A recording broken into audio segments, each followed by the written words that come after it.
Newspack channel kwoliwa bale kubanti nate oje kumideko manji genkuletedde kiriza tuberenga ate tugatandikirawo. Ekibuuzo ekiri mu ddiiro okigamba nti concert ya King Saha jeri oba nedda. Kaakati no munnange King Saha webukeredde nga avuddeyo n'abanga akakasa n'abanga nnyonnyola n'abanga agumya abawagizi be nti munnange concert egenda kubeerayo mbute bababuzaabuza concert eina okubeerayo. Bwatyo King Saha bwavuddeyo n'abeera ng'agamba katubeere nga tukuwa akatambi kano. Waliwo alina kyabuuza ebibaddewo ebibadde bitambula ku social media ebyo gwabirabye otherwise ffe nga batesitesi tetutunuulira wali negativity tutunuulira wali positivity nti atakwagala oyagala ayogere naye abatwagala bonna baguze engatto bambadde naffe ffennyini twakagolola emirundi ena. Yes, munnange ffe tulindiridde naye nga ye Calvin Kayanja avuddeyo n'alyoka agamba nti ebyokusazaamu ekivulu oba kinaabayo oba tekiibeeyo simanye ekya King Saha mbwezo stanti zaabwe munnange mbububadi bwakuba nti nate abajjuza okitegeera nno katubeere nga tukwa Calvin Kayanja. Saabakoddomi Manisu sitanti nga zifuuse sitanti bw'ate bakukutte wakiseka bw'ate ekivulu poliisi ekijjeeyo fe tukimanyi bulungi oli mukoddomi teri ayinza kukugaana kutegeka kivulu mu gavumenti yeno wano muli gwammwe era ffe tubagenda mpola bw'ovuma abantu mu mabaala bw'okola otya teri aggambako wano muli gwammwe Manisuulu ng'ani ayinza okwerijjamu omukoddomi Saabakoddomi Manisuulu mbuuza ngenda kuyimba ennyimba 10 eza Revolution nze neewuunyiza ne gavumenti gye mwagala okujja mu buyinza okukkiriza okutegeka ekivulu ako kankubye encuku mutukubye wununu gavumenti nga mwagala kugijja mu buyinza nebakkiriza ebawa obukuumi mutegeke ebivulu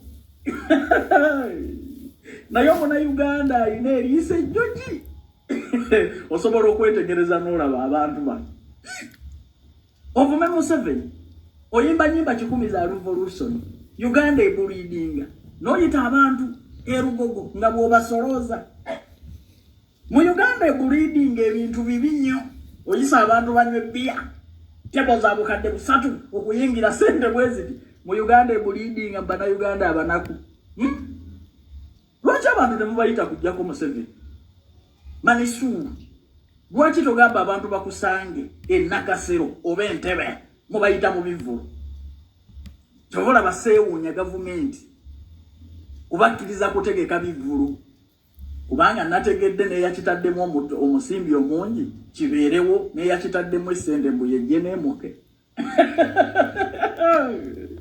Omunnayuganda bw'olitegeera nti gavumenti teyinza kutambula butambuzi yokka nga tewali opposition ojja kunnoonya nkutwala ebweru ogenda okole oba okwate enkumbi ogenda olime okoleko ekyamakulu mu bulamu bwo. Manisuulu avuma gavumenti avuma obuko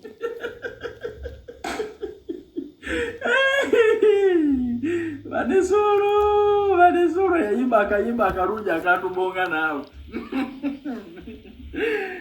mwayogera muti bwe muli mu gavumenti bwe muli mu opposition Munnayuganda omunaku n'agoberera nokyobola ba Calvin nja kusigaza omutwe gwange bwe kuba kufa naye nja kufiira ku mazima sijja kukkiririza mu opposition ekolagana na gavumenti eyo sijja kugikiririzaamu opposition evuma gavumenti ate gavumenti bwegiprotectinga wagongulabirawo nga muzannyo gw'amamafiya lwaki abantu mubakuŋŋaanya kujjako Museveni mubakuŋŋaanya kubasolooza.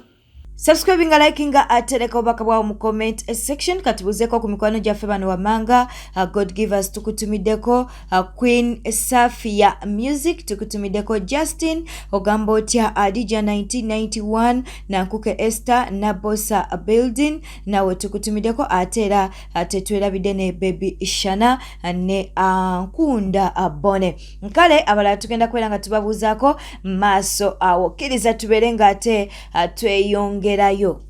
Yes, ne Bobi Wine munange yakakasizza nti agenda kubeerayo ku kivulu kya King Saha. Abanuupu munange bawagidde King Saha.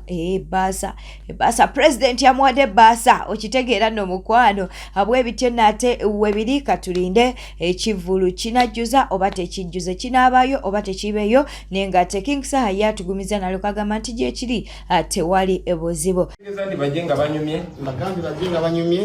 Mbagambi bajengwa budde bukyali ate mbagambi bajenga bangi kyawedde tata benambi bagambi kisaba busabi Allah atuwaweze mungi fa abagala okukeera otukoze otya batwagala okwewalajja mufe nsaba tukeere munana muba mugudde mu miryango tugenda kugulawo sawa nya sikiza munana mbasi namekinze shuwa buli kimu ne bana batutuka musoke mufulume nabagambi nya dendera yo boy baba basoka ne bafuluma kunyabi kandi mekulu isasebo assalamu alaykum wa rahmatullahi sebo manyi nti mwetala wangi naye nsaba naffe tukirize tujje tukubendo ngenda kujja ne muwala wo Namagembe yansabye ayagala oluyimba olwo muliraano bwe luggwa ekivulu bwe kiggalawo era sebo zijja nange kutuula ku mmeeza yange galungi. His Excellency na emeza ajikonfamize ati pate ketandike abantu bategeeza ndi bajenga banyumye mbagambi bajengwa budde bukyali ate mbagambi bajenga bangi buli mubaka wa NUP akutte sente naziwa King Saha kati government muli erowooza it's going to be a political rally tambuza video asigadde akyali Lucifer okategedde Bobi Wine buli muyimbi ajeewe abaddamu wabu withdraw ne Bobi Wine ne NUP management bonna bawadde bawa King Saha omulidimbi gwe sente mu mabaasa musabaatidde ategedde ti might be political rally ate nkujuliza King Saha ye muntu ayimba nga akolekalayo obugambo ayita obuvendiirwa political nvandiirwa kiteke mu comment political nvandiirwa akaterekeka n'akuba mu jaabu y'ekyobufuzi kikyentegeeza King Saha is a revolutionary artist mu nabyabufuzi tabidduka era omuwulya kimu bibiri alugudo lwena kawuka lwetaaga okukola kimu bibiri gudo wabunu bajja kwetaaga okukola ensonga endala okitegedde nti nno okumanya King Saha ono ana business abasajja baalinnye naddala bannamagye bebino wammanga buli bivulu ebisinga okubeerayo e Kampala n'oba otunda amazzi gayinza okukulema ottunda n'oba otunda biscuit ayinza okukulema ottunda kobenga otunda sweet lwaki abantu abakwata tenda nga abantu bayingiza ebintu bino mu zikonsert ebiseera ebisinga babeera bannamagye babeera bannabyabufuzi babeera abantu ba NRM King Saha alina statement gyakoze oba yagikoze naggulu ng'alangira ewe n'agamba abantu abaze okuexploitinga bafani banti temugenda kukola mwajuulidde statement eyo King Saha yagambye omuntu yenna atunda enkoko osanyi ku sente nnyingi ng'ayagala kulemesa abantu bange kuli abawagisa ojja kutunda mbunga gwe simanyi oseera soda otojja kukola ku show yange nga kitegeeza yategedde neno business manyi oba oteeka ekivulu omanya ba business bena abanegenda okulwaninga zino zi business soda amazzi ani ali mu department zino bikoze bitya n'akitegera ekyo n'akikuba nga kitegeeza yeetaaga obwenkanya mu show ye ng'omuntu asobola okunywa ebintu ku price yemu yakyogedde lunwe bwe tweyongerayo munange ebintu byatabusedde eno sipiika wa palamenti Thomas Tayebwa mukambwe nnyo avuddeyo n'akambuwala munange okumanya abadde n'obusungu yabututte paka mu palamenti nga munange atabukira Senga Acid we muwulira nti no Senga Acid bamukutte oba bamukomezaawo oba bamukoze bityo oba bamukwatiddeyo gy'ali e Canada omanya nti no munange omukono oba birimu Thomas Tayebwa munange Senga Acid ng'agenda atema omugambo ng'alyoka agamba nti Ashira Gashumba mbu munange beeyagala nani ne Speaker wa Parliament Thomas Tayebwa mubuleetwa agakuwa maama nyabo Tayebwa yatabuse akatambi kekano. I just woke up. I saw some lady running, wasn't it around second what? A video on me that I'm sleeping with some celebrity woman, some celebrity lady in town, and she appeared serious. Breaking news. I found she's doing that because she's hiding in Canada. She's in Canada. She's on TikTok. My wife was the first to send it to me. She's in Canada. She's on TikTok.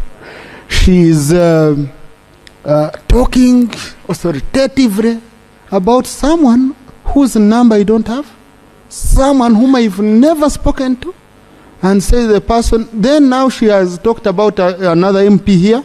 Also, I sent him a message, one of our colleagues, saying they've also added you, and because now because TikTok pays, people are desperately looking for content, so they just go. Someone called, is it Senga Acid?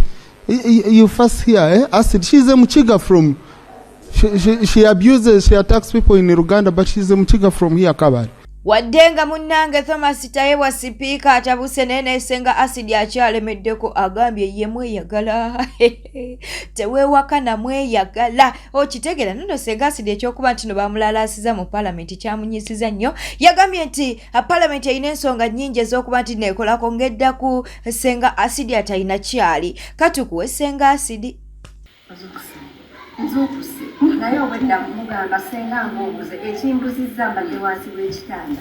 I am hiding Speaker wa Parliament mugamba agambye wankwatirako agenda kunsalako obulago era n'agamba sikola ekiraamo tewagenda kubeerawo olumbe bagenda kumukwata kiifuyifu kunzika.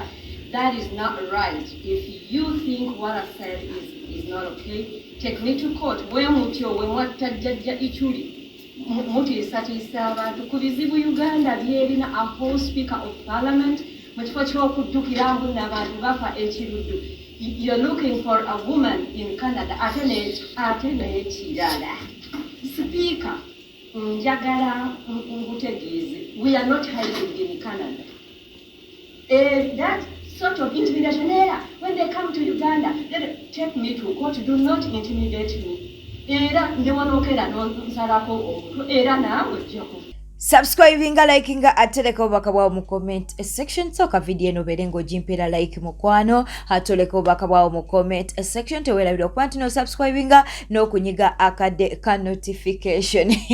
Embozi ya Rasa munange ne Kasuku yote gwayo kakati Kasuku ndoza yategedde nti no munywanyi wagenda kubeera nga amwabya mama Rasa avuddeyo n'abeera nga ate ayabya Kasuku akatambike kano agolwa kwelungi nti oli mufumbo oyagala mukazi wako tende agenda kuwaki wekifuna dda wayenda nayenda kwana atwale ndeta abaana bakulumiriza ntichi nina ekyana kiyawo kikola muki kikola mu kiriyawo kyagamba Kasuku bannaye twanyumiddwa Kasuku banneziuka Kasuku okutta wano ku bbeere ngamba bannaye kikino akulimba banneesiba kati nno beeyongedde buli avaayo musima be bamanyi abo kati banneegwanyiza kale balaba ekivubuka ekirungi Kapero okuva we yave Dubai munango omukwano gwagutaddemu ebirungo omukwano gwe ne Mama Trump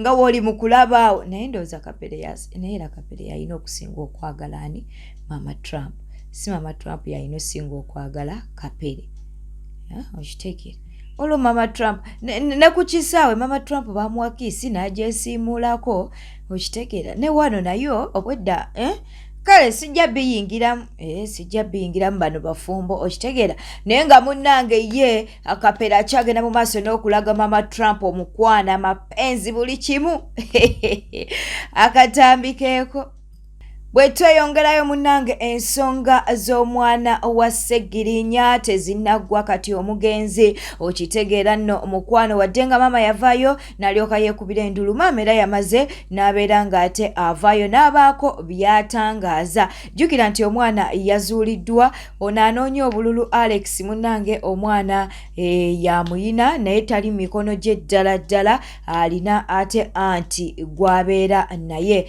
ndowooza ate maama w'omwana ono kyeyabadde tasoose kutegeera okitegeera naye nga mu byonna omwana ye balina omugyamu akasente omwana ono alimu akasente kangi omwana ono alinamu akasente kangi naye twagala okubajjukiza abali ku nsonga z'okuba nti naate bajjayo akasente kano ak'abaana ono omwana si yekka owa Ssegirinya yaleka abaana bangi nabo tusaba babeere ng'ate bagabana ku ssente ezo ezinaaba zifuniddwa okitegeera kale nno akatukwe akatambi kano sibye bulungi amanya gange nze Nafuka Fatuma Nze nga mama Nagirinya nateesa ne kitaawe twateesa kumusa mu kisulo era gye twamutwala n'atandikirayo P1. Kati Shifra mu kugenda ewa Mwadanku Nnyingi ekiteezi twateesa nze ne taata we nze nali mu control y'okugenda ku ssomero okumukyalira era ekyo nakikolanga ne baŋŋamba ne beba Sunday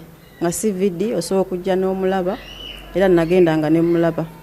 2019 COVID nga atuuse nali wakaawo landlord waffe nampita naŋŋamba eggwe tonajjayo Shifra ne mugamba mukazi wattu mbadde nkyalina bye mmaliriza naye ka ŋŋende nkole ki munone ne ŋŋenda ku ssomero ngenda otuuka ku ssomero ne baŋŋamba Shifra bamuggyeyo ku ssomero ne nkwata essimu ne mukubira ne mugamba Shifra gw'omulina nti nze mulina konze kati kyazeddi gwe okutwala Shifra nga tate nze toŋŋambye n'agamba nja kukubira essimu nja kukubuulira. Shifra yo engeri gye yava mu mikono gyange. Nze n'omugenzi yajja ewaffe 2008 okukyala yakyala ewaffe era famire yange njebaza kuba yamwaniriza newankubadde embeera teyali nnungi gye twatandikiramu. Mbeebaza bazadde bange bakkiriza omwami wange okumuzaala mu maka gaabwe. Seginya nze namuzaamu abaana 3, omu yafa first born Nagirinya kwadda era we twamuziise ndowooza n'omuto naye we twamugalamiza. Omukulu walwalidde ebbanga lyamaze nga amulwadde obadde ng'omujjanjaba? Nagendayo Ensambya nga ndi ne nazaala era mu kuva Ensambya ninaalya twaliyo ne nazaala ne ssenga Nagirinya. Kati mu kugamba nti omwana baamuwamba saamanya nvaayo gye yavaayo Masaka. Nali nsuubira nti abagamba nti be balina obuvunaanyizibwa ku ye baali basobola okutulako nange ne twogera kati taata Shifra afudde tukoze tutya sala bakyaddako okubakubira essimu nga bagamba nti Shifra tumututte era sandyagadde Nagirinya kuba wala nange. Mbalamusizaako mwenna abalabi baffe abalungi. Si kya bulijjo okujja okweyoleka mu mbeera naye embeera eno yankutteko sobola okujja okutangazaako eggwanga mu nsonga za muwala waffe ono ate ne mukyala waffe atuzaalira omwana Shifra Nagirinya. Ekituufu kiri nti Shifra namujja ku maama we 2018 nga ntubiddwa mubaka Muhammad Segirinya. Kubaza kama bekatono mubaka yasooka neenonera omwana ewa maama we n'abeera n'omwana we yali abeera egayaza. Maama w'omwana ajja n'amumubbako. Mubaka nampita nagamba muganda wange oliwa sooka ojja otaase kino omwana waffe embeera gy'alimu si nnungi omuggyeyo. Ninona Shifra ku maama we naye nga tukkanyiza ne maama ffe kyali maama Shifra twakkaanya ne mutwala naye nga tumanyiwo babirize ne Segirinya abantu babiri nga bwawummula tubeera naye somayo tuka nga tumuzaayo paka twatuka nga ebyobufuzi bituwuba 2019 omubaka n'agamba omwana ono ajja tusumbuka tumutwale wabuwala abeere eyo nga gyasome emanyi ajja kubeera bulungi kitwakkanya nakyo tumukwasa mukulu waffe oyo mukyala Maria aba mukulu waffe tumukwasa oyo atandika okulabirira omwana 2019 nekyandewunyisiza nnyo olunaku lwajja okulaba nti ate oli Kasaga ate yaba muto wange abagamba ate yabba omwana ninga bukira gy'omwana yali nze 2018 sumwana sitwabbamu gwe twamufunamako matuufu. Amannya agange nze Nagirinya Shifra era ono maama wange nafuka Fatuma. Nsaba mami wange nafuka Fatuma anyambe nsobole osigala nesenga wange Maria nsome mu holidays nga nzija ne mulabako wembeera nsoma kole ebyo vidi mami ajje nga nkyalira naye bwe naba like tuwumudde ngina nembeera naye ota okusoma kuddamu nga ngenda ewasenga Maria nga nsoma ku vidi nga gyakyala mu holidays nga mbeera naye. Ekisookera ddala njala okwebaza Mama Shifra omukyala atuzaalira Shifra titukanyiza kimu nga nkuyege ku nsonga za Shifra Nagirinya muwala waffe era ffe ng'abakuza nga ffe abaagala okulaba nti omukulu gwa Honorable Segirinya Mamadi gusigala nga guli intact.